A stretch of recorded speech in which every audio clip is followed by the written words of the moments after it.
Well, welcome everybody to the Lionel Gelber podcast. I'm Ed Schatz. I'm the director of the Center for European, Russian, and Eurasian Studies here at the Munk School, Global Affairs and Public Policy at the University of Toronto. And I'm delighted to have in conversation one of the finalists for the Gelber Prize, Lucan Wei, who is an old friend. We go way back. And I look forward to the conversation about your book, Lucan, which has made an enormous splash across sort of intellectual circles and policy circles as well. So I think we'll have a great conversation. Welcome to the podcast, Lucan. Thanks. Great. So can you just start by talking a little bit about what motivated you and Steve Levitsky, your co-author from Harvard, to write this book? What sort of, what was the bee in your bonnet, as it were, that got you started? Well, it actually emerged out of our first book we wrote together on competitive authoritarianism that was published in 2010, in which we noticed that autocracies that emerged out of violence tended to be more durable than than others. And then as we did more research, we noticed that some of the historically the most durable autocracies from the Soviet Union, China, Cuba, have been born in social revolution. We actually ended up constructing a data set of about 350 autocracies that were born after 1900, and on average, autocracies survived about 16 years since 1900, which is when kind of mass politics was introduced in the world. And revolutionary autocracies have survived about 3 times as long. So they're much more durable than other autocracies. And it's not just that they've survived for a long time, but they've survived sort of massive crises, famines, war, invasion, and the like. So basically, we sort of sought to explain why that's the case.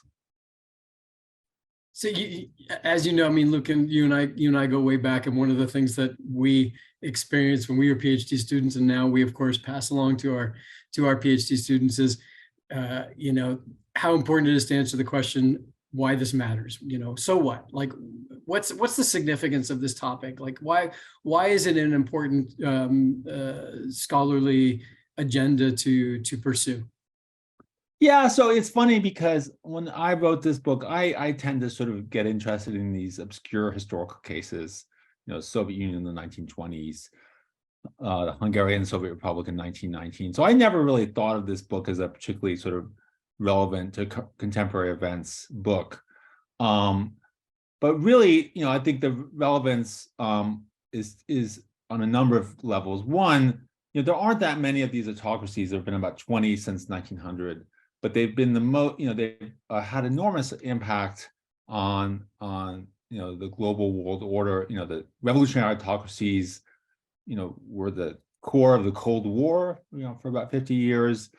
They, were behind the Vietnam War, behind 9/11 in the United States, and so they really have had they ran hostage crisis. They really had an outsized impact on global politics, despite their small number. And even today, if you look at sort of the most serious threats to the Western liberal order, they're either 2 revolutionary autocracies, China and Iran, or what I call a kind of post-revolutionary autocracy, which is Putin's Russia.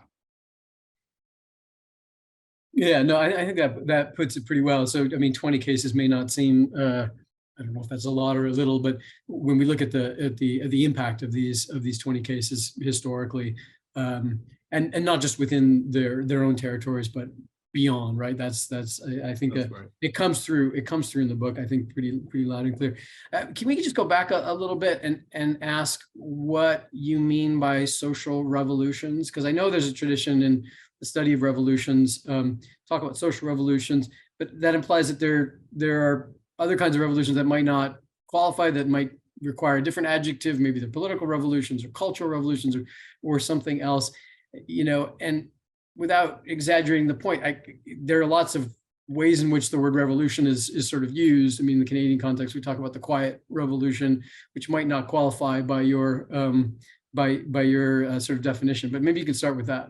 Yeah, thanks, Ed. So, the term revolution obviously has a wide number of meanings. I mean, I think when we sort of talk about political revolutions today, the most common definition is that proposed by major scholars, Mark Beisinger at Princeton, and others, who basically define any kind of political revolution as cases in which a leader is overthrown in an irregular manner, not through the normal constitutional process, in efforts that involve mass protests, right? So I think Mark Beisinger identifies about 150 of these cases since 1900. They're not incredibly common, but they're also not incredibly rare. And so this is what we think of when we think of the Arab Spring, and we think of the Orange Revolution in Ukraine, the sort of what went on in Tunisia and Egypt in 2011. So this is fairly common. Kyrgyzstan in 2010, 2005. Social revolutions are something really quite distinct. I mean, they definitely involve the overthrow of autocrats, through mass protests, but they also involve two phenomena that you don't see in most political revolutions. The first is you have a fundamental breakdown of the state. You have the dissolution of the old army, and the sort of disintegration of the old bureaucracy, which almost very rarely happens and almost never happens in these cases. And certainly, as we saw in Egypt in 2011, the army remained firmly intact, intact enough, in fact, to sort of carry out a coup against the democratically elected leader, basically about a year or two after the revolution. The second thing you see, which is also quite rare, is efforts by the new leadership, not simply to stay in power or gain riches, which is what most dictators do, but to really fundamentally transform the way people live, people's daily lives. I mean, what's interesting about political revolutions, I remember when I was in Ukraine in 2004, and then again for the Euromaidan revolution in 2013, 2014, is that, if you're in the capital, in the center where all the protests are, there's a lot of activity, but you walk like 3 blocks away and life is completely going on as before. No one even notices. This is not the case with social revolutions. They involve serious efforts to eliminate whole social classes, as in Russia, or introduce, radical sort of religious visions of political order, as in Iran, and where, the Iranian government in the early 1980s forced women to sort of wear head coverings and sort of separated the genders. In Russia in 1917 and 1918, they basically appropriated, the property of the wealthy, and you had mansions which were given to the servants of the former lords, and so the kind of almost the whole social order was upside down. So this is a case in which, everybody was affected. There was, life did not go on as before. So this is quite distinct and rare, and that's why you only see about 20 of them. Yeah, I mean, I think. It sounds like, you mentioned they're not that common, but they certainly are consequential. Just the kind of cases that you're alluding to, and again, it's hard to think about the 20th century into the 21st century without making reference to these tumults caused by social revolutions. I want to turn to the argument of the book, which is about the durability of the regimes that come about because of these social revolutions. But before we get to that, I mean, you talk about the revolution in Iran. You talked about the Bolshevik Revolution and so on, and you alluded to the kind of is there space for talking about the power of the ideas of the revolution, the ideology behind the social revolution? Is that an important part of your story, or is and then a story of why these regimes last for a long time thereafter, or will there be something else that's going to be more central? Well, I think ideology is certainly important, and I think we have a whole discussion of ideology, and sort of ideology plays an important role in many of these revolutions, but not all of them. So, the role that ideology plays in cases like Iran, which is, definitely a case of ideological revolution, China, and Russia, the Soviet Union, is that it basically convinces a huge set of activists to sort of take enormous risks because, of the expected sort of ideological gain. In the case of Russia, was the sort of communism. In the case of Iran, it was the kind of clerical state. So this was something that if they had simply wanted to have power, they could have done it without making any of these major social changes. And what was interesting about these decisions is that it involved sort of attacking, in all these cases of social revolution, it involved attacking major powerful groups. So as I mentioned, the Bolsheviks took on the bourgeoisie, and declared war on global capitalism in the late 1910s. China, when Mao came to power in 1949, the first thing he did was he basically put the American ambassador under house arrest for a year, and assisted North Korea in attacking South Korea. And so literally within a year of coming to power, China faced the largest army in the world, the United States, in the Korean War directly. So these are really risk-taking actors. And Khomeini in Iran supported the student takeover of the American embassy. And these are really risk-taking, actors. And I think you really have to sort of appreciate ideology to understand why they would engage in such risky behavior. That sort of, it's just completely incomprehensible and irrational if you don't take into account ideology. So I think it is an important factor in most of the cases that I study, and it's certainly something that, as a field of political science and the study of autocracy has not really talked about very much, but I think on a world, historical level, it's very, very important. Although I will say that sort of not all of the cases involve ideology. There's some, the Mexican Revolution, it's really hard to identify a particular ideology that was behind it, or the Algerian case. So there are a number of cases that, it's not not in all cases, but certainly in the majority of cases, ideology plays an important role. Yeah, I mean, I'm just thinking back to your other work with Steve Levitsky and this book as well. And one of the things that's so remarkable about your work with Steve is that you have a broad framework that explains so much of the so many of the cases that we see, but you're also refreshingly honest about where it doesn't quite fit. You just mentioned the Mexican case and how it was sort of light on ideology, if there even is one that one could identify.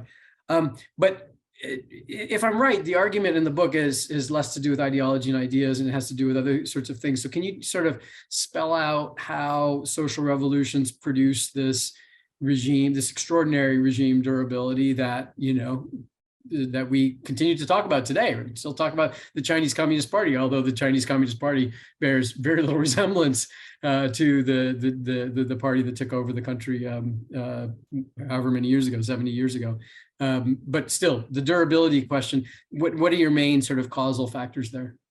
So basically, there's a kind of what we call a reactive sequence where the revolutionaries seize power, and rather than trying to accommodate new groups or make allies, they basically attack powerful domestic group and external groups. So the United States, in the case of Cuba, and also sort of the sort of bourgeois upper classes. And like in anything, if you attack the interests of major groups, they tend to fight back. So these cases, almost all of them, 17 of 20, resulted in a violent civil war or external war. So these are almost always, these revolutions either began with or resulted in serious, warfare and violence. And this in turn, in some cases, this results in the destruction of the regime as a result of this violence. So you take the case of Khmer Rouge in 1975, when Pol Pot came to power. Within 4 years, he had invaded Vietnam, which was the largest army in the developing world, and he was quickly sort of wiped from the face of, his regime was wiped out. He survived for a number of years, but his regime was wiped out. Similarly, the Taliban in Afghanistan, because of its support for Al-Qaeda, was overthrown by the United States in 2001. So some of these regimes don't survive, but the majority that do tend to be much more durable for a number of reasons. One, this war, this kind of counter-revolutionary war results in a kind of much powerful coercive apparatus because they've had to beat back these anti-revolutionary forces, so that you have this emergence of these very powerful armies and security forces. The most famous example is the Cheka in the Soviet Union, which later became the KGB, which was built in the midst of the Russian Civil War in 1917 and 1920. In China, you have this enormously powerful People's Liberation Army. In Iran, you have the Islamic Revolutionary Guard, which emerges and becomes subsequently a really powerful force for suppressing opposition. So that's the first thing, is a very powerful security apparatus. The second thing is that the security apparatus, because it is created by the ruling party, tends to be tightly linked to the ruling party, and as a result, tends to engage in much less coup behavior than in other autocracies. So during the Cold War and other times in most autocracies, the biggest threat to authoritarians' durability is not the masses, but sort of military coups. And revolutionary autocracies have almost no coups, in part because they've created their own army and they're sort of tightly interlinked with that army. The next thing is that as a result of these counter-revolutionary wars, they tend to eliminate sort of civil society and rival parties, so that sort of basically there are sort of no organized alternatives to the new revolutionary regime. And finally, these regimes tend to be quite united and cohesive, in large part because they engage in this kind of activity, they face a kind of life and death struggle. So most of these regimes have a kind of almost religious devotion to unity, and have remained quite unified even in the face of major threats. And I should note again, a major cause of authoritarian breakdown is sort of defections from on high. That sort of the members of the ruling party defect to the opposition. That's quite common among autocracies. So to summarize, so as a result of this sort of counter-revolutionary war, autocracies emerge, able to prevent any coup d'états, put down any opposition with a strong coercive force, and prevent any kind of elite defections. These are the kind of major causes of authoritarian breakdown. So they emerge as kind of remarkably robust autocracies. Yeah, no, it's absolutely fascinating. Correct me if I'm wrong, it sounds like you can get these kinds of factors through other means, but there's something peculiarly, there's sort of a package deal that comes with a social revolution and the what do you call it, the revolutionary reactive sequence that's set in motion that makes this package particularly robust. In other words, you can have a robust coercive apparatus through another path. But again, this way makes it much more likely you're going to get the whole package deal. Is that right? Absolutely. So you can each of these sort of characteristics. I think, for example, there are certain autocracies that are non-revolutionary that like in Malaysia or Singapore, they have strong armies and security forces, or Iraq, under Saddam Hussein. You also have cases where these sort of hyper-personalized regimes in Syria and in Togo that also have incredible elite cohesion, but not as a function of revolutionary origins, but as a function of the fact that they tend to be led by these religious minorities. So you have it, certainly sort of other paths, the individual sort of building blocks or sort of pillars of authoritarian durability. But what makes the revolutionary cases unique is that they combine all of them, and so therefore are kind of much more durable than your standard autocracy. What's the I don't know if you can answer this question, but it makes me thinking when you're talking about durability. Obviously, this is not there's nothing guaranteed in the history of humanity, right? This is not a sort of permanent arrangement, but you've identified that these regimes tend to be more durable than the alternatives. It does raise the question of sort of how long this effect lasts. Like, what's the half-life of this kind of arrangement? You mentioned, I think, the Taliban and Cambodia as sort of examples of, I guess, the exit from this durability. Like, when does the revolutionary glow wear off? What are the circumstances by which that occurs? I don't know if your book, can tackle that kind of question. Yeah, no, that's a really important question because no legacy is permanent, and sort of, nor is any autocracy, thank God. So I think there's a couple of things. I mean, the part of the revolutionary legacy I think that dies first is the sense of siege mentality, which is created by the revolution, which kind of unites the elite. For example, in the first 20 or 30 years of the Soviet Union's existence, the Bolsheviks, they really feared for their survival, right? They really there's a sense that they were sort of surrounded by much more powerful forces, and that, any time they could fall. And that really motivated this sort of almost religious devotion to unity, which was best exemplified actually by Leon Trotsky, who was Stalin's main rival. In the early 1920s. There were few people that hated anyone as much as Trotsky hated Stalin in the 1920s. And Trotsky was supposed to be the successor, according to many, to Lenin. Stalin was much slyer and craftier, backroom dealer. He managed to sort of win the succession battle. And while Trotsky later became a major critic of Stalin, during these critical early years when he could have actually overthrown Stalin, he basically stayed mum and remained deeply loyal to the Bolshevik Party. And this was not driven by his, again, love of Stalin. It was more driven by the fact that there was this genuine fear that if the Bolshevik elite split up, then counter-revolution would succeed. So this was the motivating factor in the first decades of Soviet power. But at a certain point, the Soviet Union survives, especially after World War II, and there was no longer a sense of sort of, this country facing existential threat. And there was a kind of complacency that emerged that sort of replaced that sense of existential threat and made sort of the regime much more vulnerable to crisis. So that sense of sort of intense unity, I think, is the first to go. But there are other things which, don't go, or, in principle, might never go. If you take the example of China, which sort of looks in some ways like, the Soviet Union under Brezhnev, in the sense of this complacency. No one really worries about the Communist Party losing power in China. And so this intense sense of elite cohesion is gone. It's much more corrupt, as was, the Brezhnevite Soviet Union.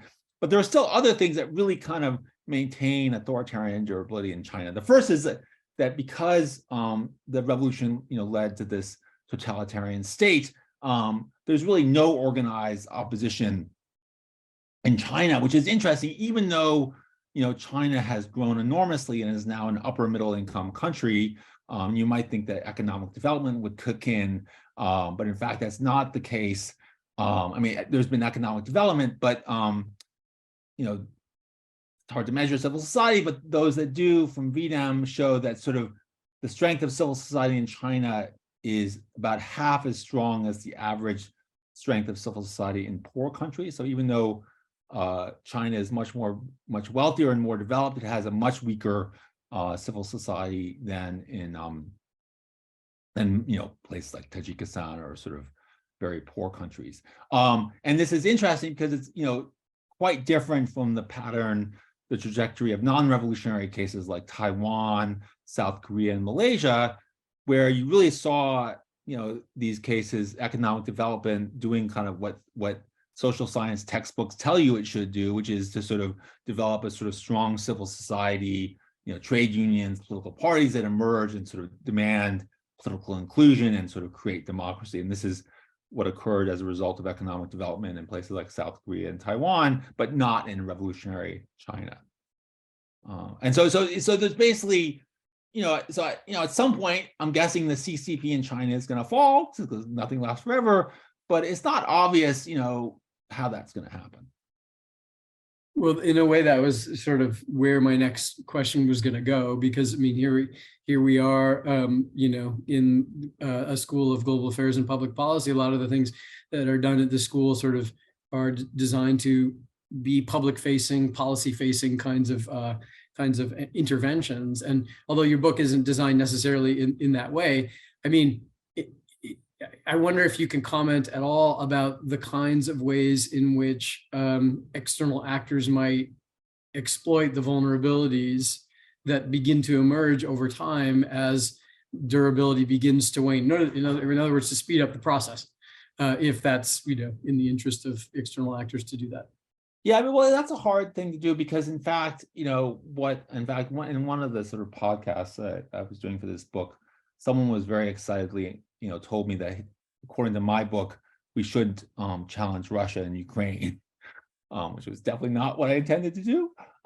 Because it is true that sort of in the book we show that sort of, in the case of Cuba, certainly it was the most extreme case, the sanctions against Cuba, sort of efforts to attack these regimes tend to kind of heighten the sources of cohesion within these regimes. So sort of overt kind of aggressive attacks on these regimes can in some ways backfire because they sort of create, enhance this kind of siege mentality, and therefore kind of inadvertently strengthening these regimes. I mean, sort of for the Cuban cases, after the Bay of Pigs, basically, and as a result of the Bay of Pigs, which was just this kind of almost comical invasion of the United States against Cuba in, I think, 1961 or something, the Cuban security apparatus strengthened enormously. Kind of, it was almost like a kind of immunization shot into the Cuban regime, and it's really because of this attacks on the on the regime by the Kennedy administration that it strengthened. And to some extent, I think you could see a similar process in Iran. I mean, sort of the fact that Iran faces strong opposition from the United States, kind of in some sense,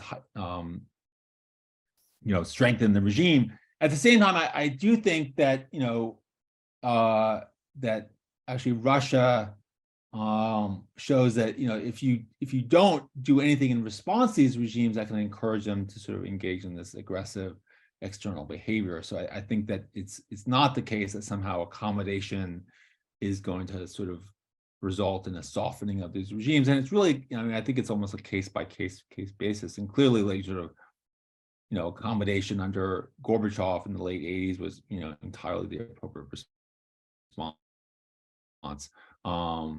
But otherwise, I think the sort of, I think sort of a more aggressive response is required to prevent the sort of spread of this kind of stuff. Yeah, no, I mean, absolutely fascinating. I mean, it obviously opens up a whole series. I can see your next 5 books emerging from from this. We should definitely have more conversations about that. I did want to ask though, I mean, without diminishing the importance of the cases that you do study, because again, they have an outsized significance to this day, right? Even the ones that have partially exited this, revolutionary authoritarian durability like Russia. Still can, obviously we can find residue and legacies of that kind of revolutionary moment that have an impact on Putin's regime for sure. So, but without diminishing the ongoing impact of existing cases, are we going to see more social revolutions, or is that a thing of the past? Like, are we done? Because I just, I have a child who shall not be named, who is convinced that a revolutionary outcome is what he wants, but he just doesn't know how to get there. And so, we could have that conversation separately. But again, the question is there something about the 20th century that with its mass politics, the injection of sort of mass behavior into politics, that lends itself at least to the possibility of these kinds of social revolutions? And are we exiting that space, or do we know? So I think, that's an interesting question. So Mark Weisinger, in his wonderful new book on revolutions, sort of talks very briefly about his book is more about urban revolutions, but he sort of refers to social revolutions almost as kind of a historic artifact. It's sort of something that sort of is for the history books. And what he's referring to here is the fact that Marxism as a kind of source of revolution has, died, at least for the moment, and no longer motivates revolutionaries the way it did especially in the 1970s, when you and Ed were sort of young toddlers and in grade school. That was sort of the height of these sort of Marxist revolutionaries, and sort of the fall of the Soviet Union, for obvious reasons, that kind of disappeared as a kind of major force behind sort of political movements. But at the same time,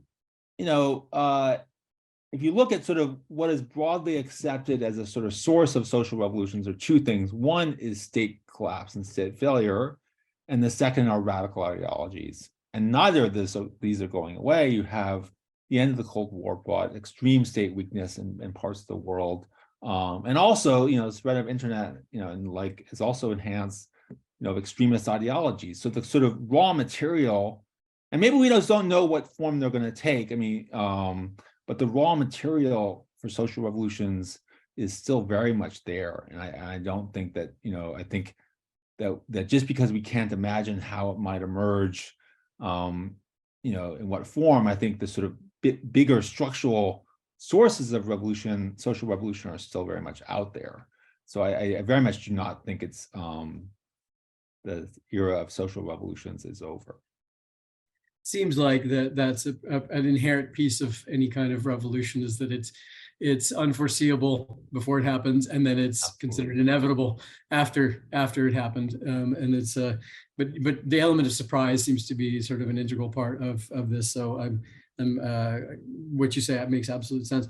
I did want to ask, like, shift gears a little bit and ask you a little bit about sort of how you approach this work, because it's extraordinary scholarship in a variety of ways. One of the things that's always sort of struck me about the work that you do is that whereas some people would take a very big, in fact, global kind of question like this, and generate quantitative data sets and then essentially do a statistical analysis on a very large set of cases.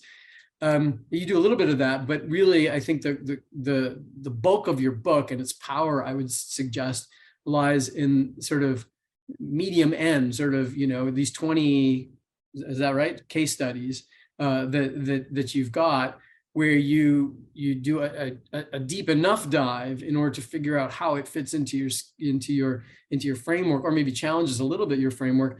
But not so deep that we sort of lose the forest for the trees.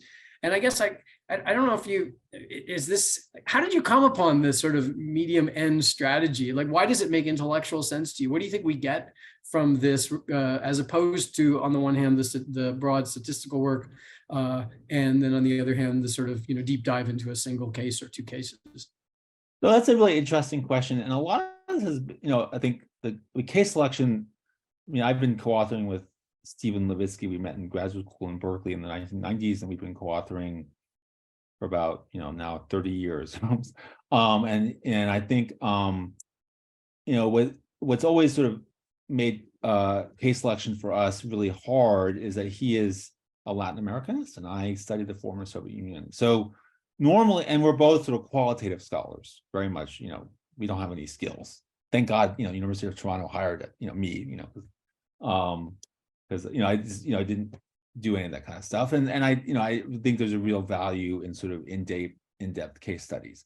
But normally, sort of the kind of small and medium end studies in political science are mostly done regionally. So you sort of can, you do the former Soviet Union, or you do Central Asia, right? It's like 4 cases. You can do 4 cases, and qualitatively, right? Or you do Eastern Europe or whatever.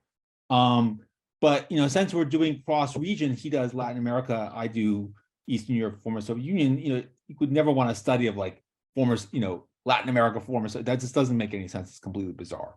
So what we've had to do is kind of take a global approach. So in 2010, we literally did all cases of these hybrid or competitive authoritarian regimes in the world, 35 cases.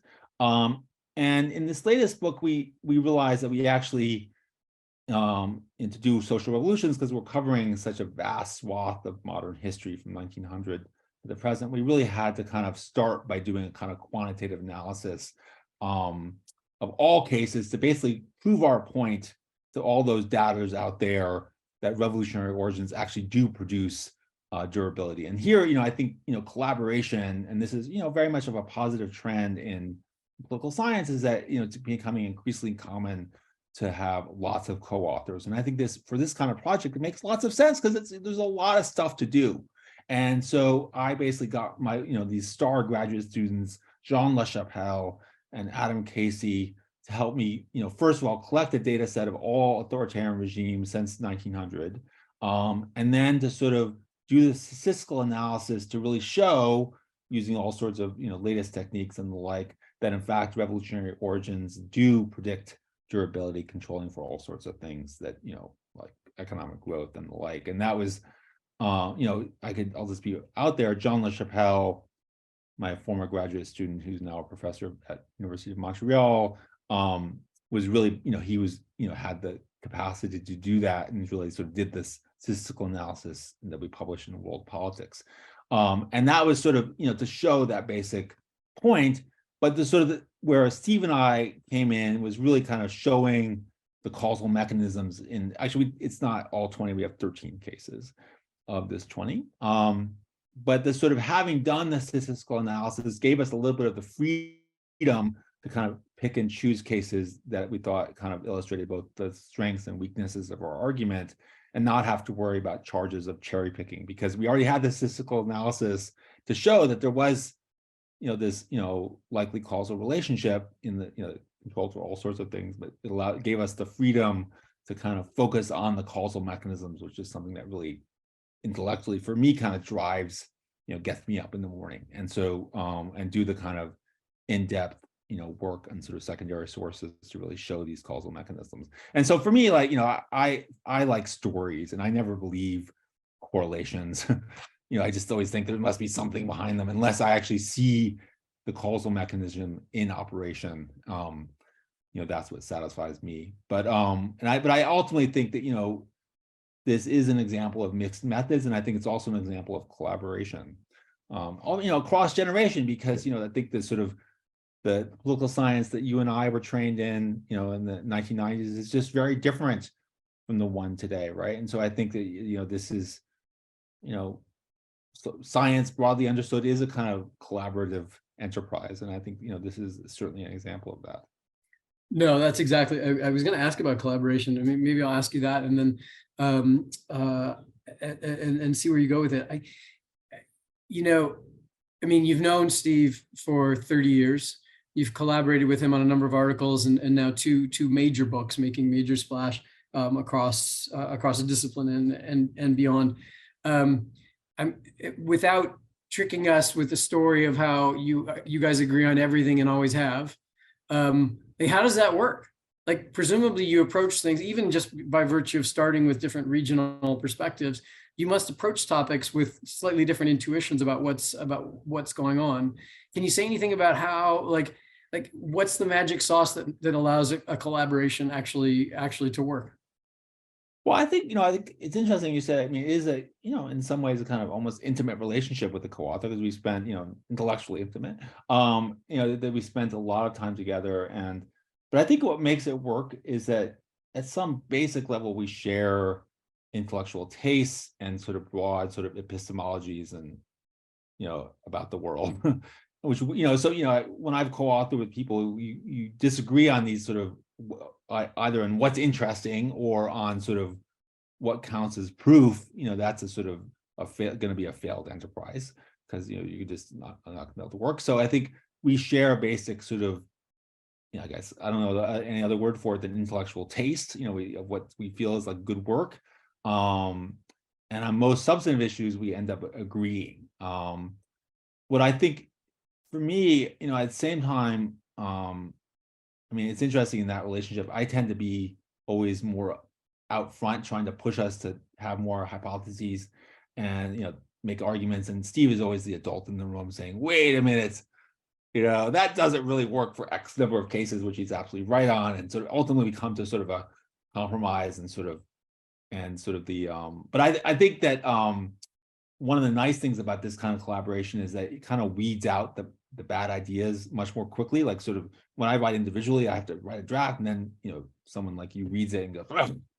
And but it takes like much longer. Whereas like when I'm with Steve, they won't survive the initial kind of the pilot stage or whatever you call it. And so it ends up being that sort of those that survive, the kind of initial, that satisfy both of us are much more likely to be stronger ideas. So I think that's sort of part of the collaboration, but also it's just like sort of, we really work inductively and sort of, through case knowledge, and I think sort of it is a kind of very wonderful, and I have to say incredibly fun process of sort of coming up with these ideas, and and then sort of thinking of ways they do and do not work. So it's been, it's really I just, I've so-authored books and articles, but it's just, I have to say collaboration is just much more fun, sort of as an enterprise. So I very much prefer it.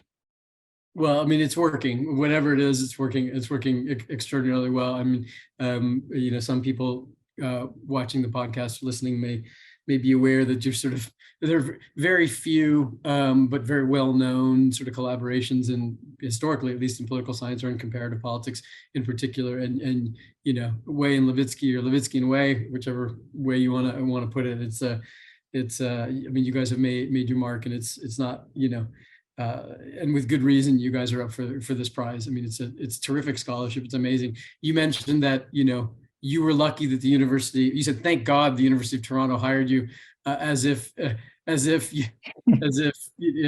the other way around. I would say that, we're so grateful to have you, and have you as a colleague here at U of T, have you as a mind, and as a shaper of young minds in the next generation. And congratulations on your nomination for this prize. Well done, Lucan.